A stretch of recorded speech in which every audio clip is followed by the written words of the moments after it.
Next, the rule that turns helping your kids into ineligibility math, the 5-year look back, how penalties are calculated, and where people step on the rake. The 5-year look back, explained simply. Before you do anything else, build a clean mental model. The look back is a rearview mirror. When you apply for long-term care Medicaid, the agency scans the previous 5 years and asks one question: did you transfer anything for less than fair market value? If yes, they convert that into a waiting period before Medicaid pays. Not a fine, not a lawsuit. Delay. With 5-figure monthly bills, delays hurt.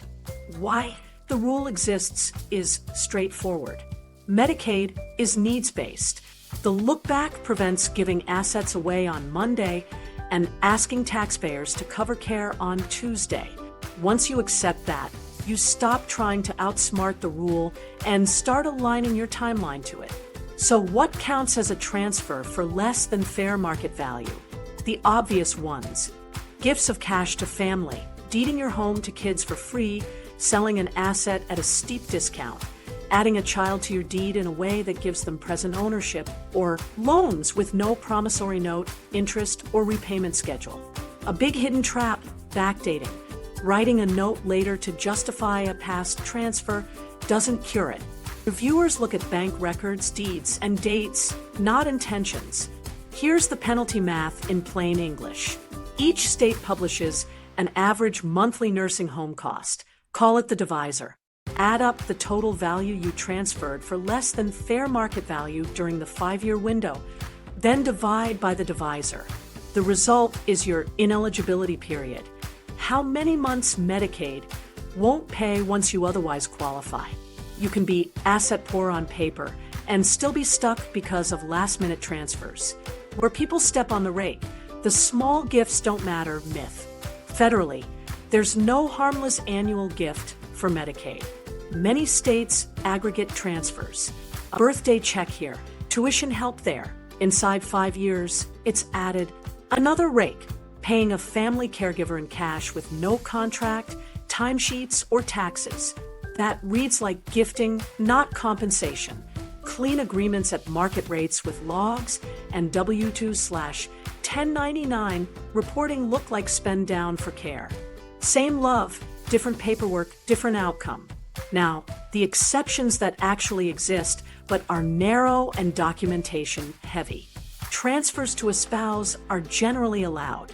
There's a caregiver child exception in many states if an adult child lived in the home and provided care that kept the parent out of a facility for at least 2 years. That needs proof: residency, hours, duties, and medical notes. There's also a disabled child exception. Do not assume you qualify. Prove it. Trust timing matters here. Irrevocable Medicaid Asset Protection Trusts, MAPTs, can work beautifully when funded early. Fund 5 or more years before applying, and the home can be outside countable resources, and in many states, outside probate recovery paths. Fund within 5 years and apply, and you've made a transfer that triggers the same penalty math. The trust didn't fail. The calendar did. Revocable trusts, different story. You still control the asset, so Medicaid treats it as available. What about deeds? Enhanced life estate deeds, often called ladybird deeds where recognized, or transfer on death deeds, can bypass probate in states that limit recovery to probate estates. But if you execute them inside 5 years, the transfer can still be penalized. Standard life estates can also create sale headaches and expose remaindermen to their own creditor risks. State law varies. Get local counsel before recording anything. A few quick wins that don't trigger the gift wire because they're value for value. Pay medical and dental bills. Replace a failing roof or unsafe flooring with invoices. Add grab bars, brighter lighting, ramps, or a walk-in shower. Buy durable medical equipment through vendors who issue receipts. Prepay an irrevocable funeral within state limits. Pay off consumer debt. Replace an unsafe car with a modest, reliable one. These are ordinary, documented spend downs at fair prices. 2 safety checklists. First, the proof or pause test. For any money moving to family, can you show a contract, timesheets, and taxes? If not, pause and formalize. For any sale, can you show fair value, appraisal, bill of sale, deposit trail? If not, pause and price it properly. Second, the penalty preview. Add all transfers in the last 5 years. Divide by your state's divisor. If the number scares you, stop transferring and talk to counsel about bridging, clean private pay, short-term loans with written terms, or facility conversion policies. Common myths to drop now. We'll undo the deed later. Unwinding can create its own transfers. We'll write a note to fix it. Timing controls. We'll call it rent. If there's no lease, checks, or 1099, reviewers call it a gift. Small gifts are fine. Not under Medicaid. Aggregation is real. If you remember nothing else, remember this. The look back is clockwork. Align to it. Stop gifts. Document care at market rates. Spend down on safety and health with receipts. Time trusts early or accept the penalty math and plan a bridge. That's how you turn a 5-year audit from a crisis into a calendar event. Estate recovery and the house lien surprise. Let's talk about the moment most families don't see coming. Estate recovery and liens. You qualify, care is covered, you keep the lights on at home, and months after the funeral, a letter arrives. It's not a mistake. For people 55 and older, states must seek recovery for long-term care Medicaid, nursing facility care, many home and community-based services, and related hospital and prescription drugs. That payback is called estate recovery, and it's standard policy. There are 2 doors the state can use. Door 1 is a claim against your estate after death. If the house or other assets pass through probate, the state files a claim like any creditor. Creditors get paid before beneficiaries. And yes, that includes Medicaid. This is why the will leaves the house to the kids isn't protection. It just directs what's left after claims. Door 2 is a lien during life for someone permanently institutionalized. A lien is a legal claim attached to the property to secure repayment. It's not an instant sale sign.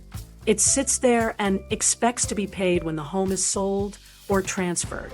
Federal rules bar liens or enforcement while a spouse, a child under 21, or a blind or disabled child lives in the home, and states must honor hardship waivers.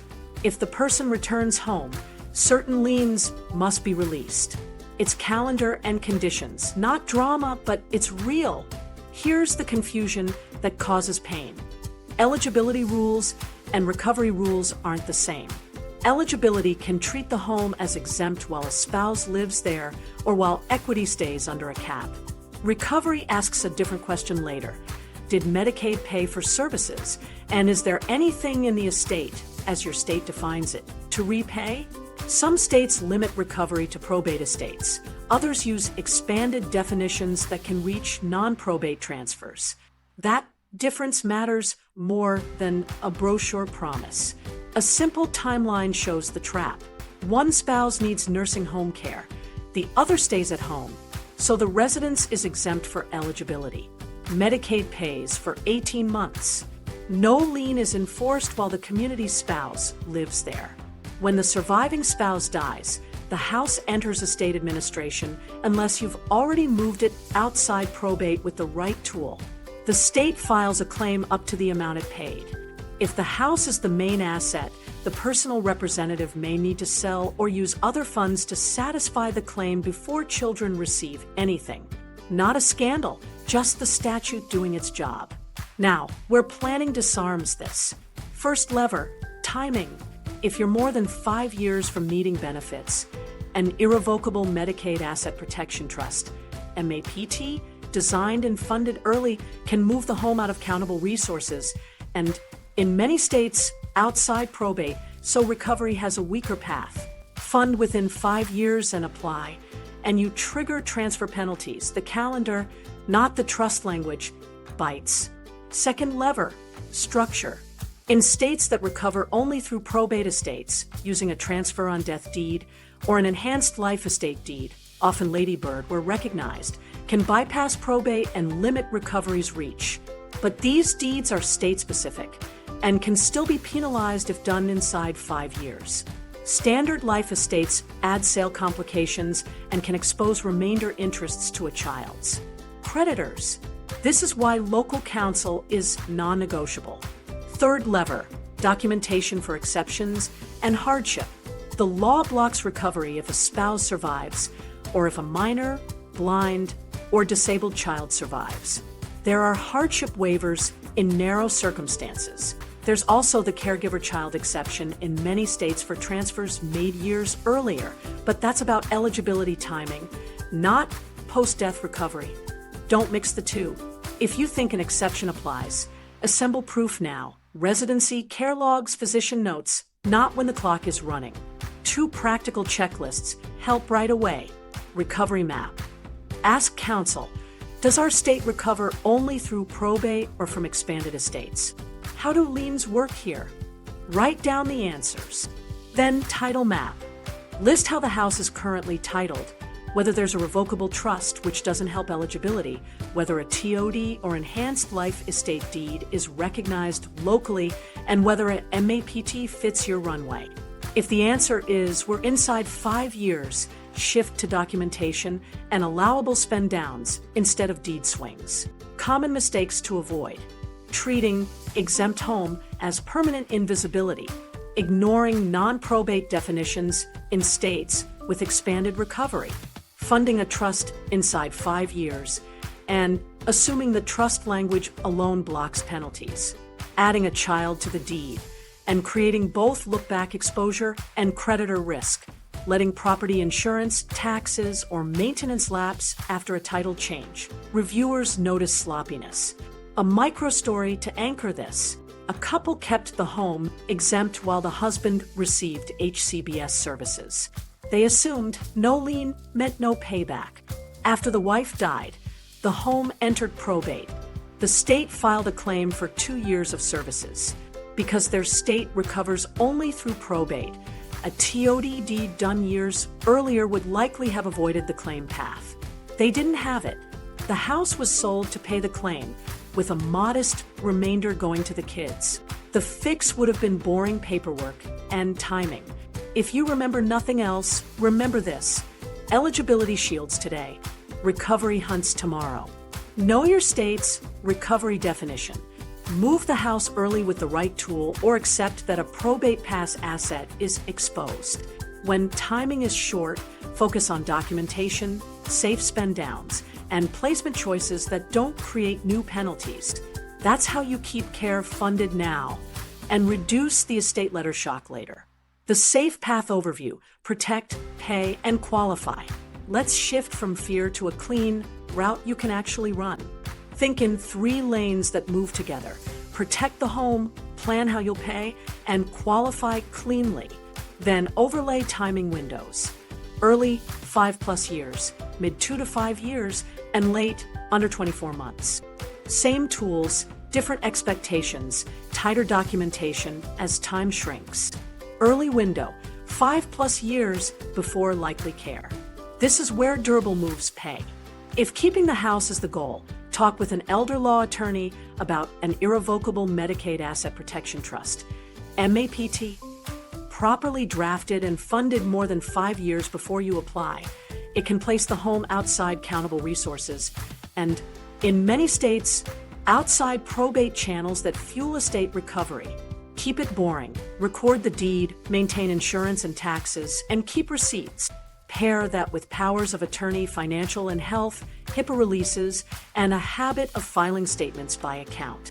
On the pay side, list predictable sources: Social Security, pensions, modest savings, and any long-term care insurance.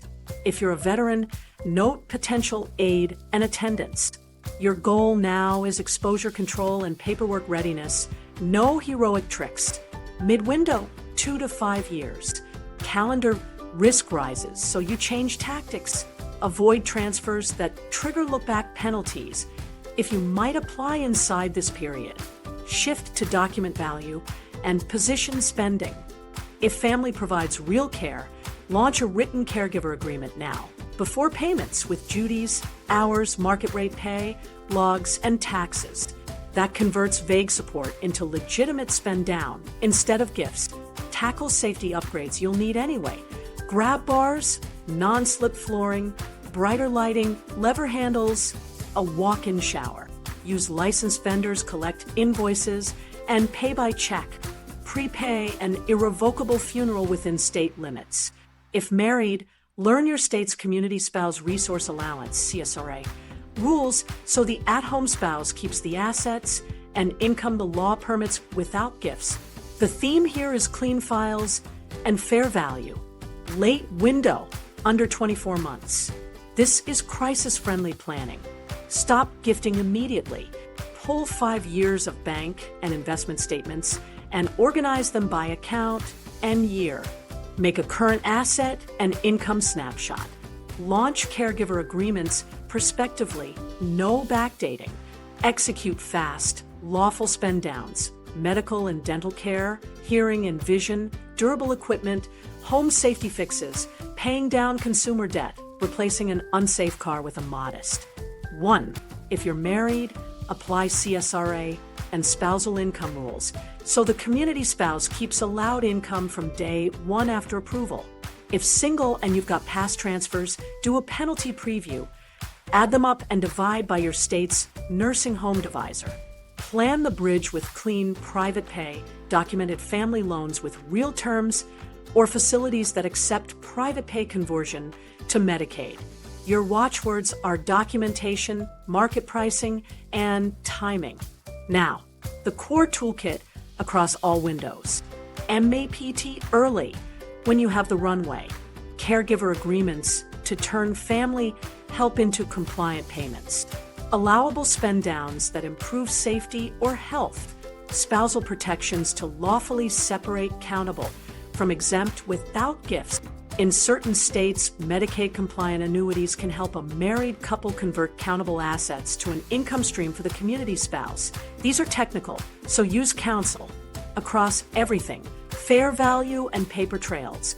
If a person is paid, there's a contract, timesheets, and W-2/1099. If a thing is bought, there's an invoice, a check, and the item exists. How to think about pay. Sequence beats a single bucket. Start with guaranteed income. Add predictable add-ons like required minimum distributions and interest. Fill gaps with planned draws that won't sabotage eligibility. If you have long-term care insurance, treat it as a bridge, not a lifestyle. Modest daily benefits can cover home care during penalty periods or buy time to file cleanly. If you're eligible for VA aid and attendance, align personal services contracts so they meet both programs' rules. How to think about qualify. The application is a document test. Win it by being boring. 5 years of statements labeled, transfers explained with receipts, caregiver contracts signed before work, asset balances tied to the application date, and spousal math laid out. When your file answers questions before they're asked, approvals accelerate and appeals shrink. Guardrails you can post on the fridge.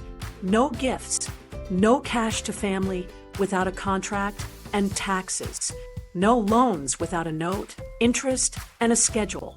No asset sales without evaluation or comps. Schedule a 30-minute paperwork block monthly to file statements and logs.